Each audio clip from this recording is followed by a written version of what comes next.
Misurrender sa kapulisan ang mag-amahan sa Lapu-Lapu City nga nalambigit sa insidente sa road rage. Giingong gihulga sa duha ang usa ka abogado dalang tion sa mga hinanggiban. Ubalik si Nico Sereno sa detalye.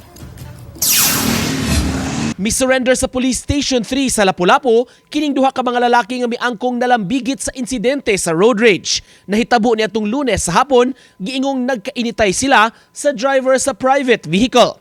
Ang mag-amahan ug parehong namasahero ug pampublikong sakyanan giingong nang hulga sa driver sa private vehicle nga nasayrang usa ka abogado. Gusto matud pang mo overtake ang pampasaheroan ni adtong higayuna. Kaning multi-cab driver gusto mo overtake, then gisita ni attorney nga dili lang pa-overtake kon kay bumper to bumper man gyapon, warang gyapon yung dali siya. Traffic ra gyapon, mosamot ang traffic kay mo counterflow siya. Ang insidente nakaabot na kang Mayor Junard Ahong Chan nga mi-share sa hulagway o screenshots sa nahitabo. Lakip na niini ang orihinal nga post sa reklamante nga maoy nakasinati sa gibuhat sa suspect. Gidetalye pa niini ang kaisog sa duha ka mga drivers nga mihana og kutsilyo ug barbecue stick. Wala hinon mo gawas sa iyang sakyanan ang abogado, maong wala mo grabe ang tensyon ni adtong higayuna. Ila na ning gi-attack si attorney nga hulga nga dunggabon.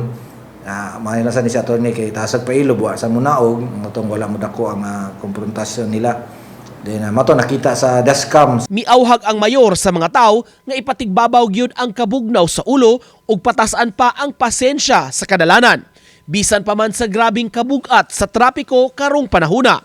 Susama sab niini ang auhag sa kapulisan aron malikayan ang insidente sa road rage. Karong Christmas rush, daghan kayong busy kayong kadalanan, then ang ubang driver muburag pasensya, mao gini may tabo nga magsingitay kay aselo no.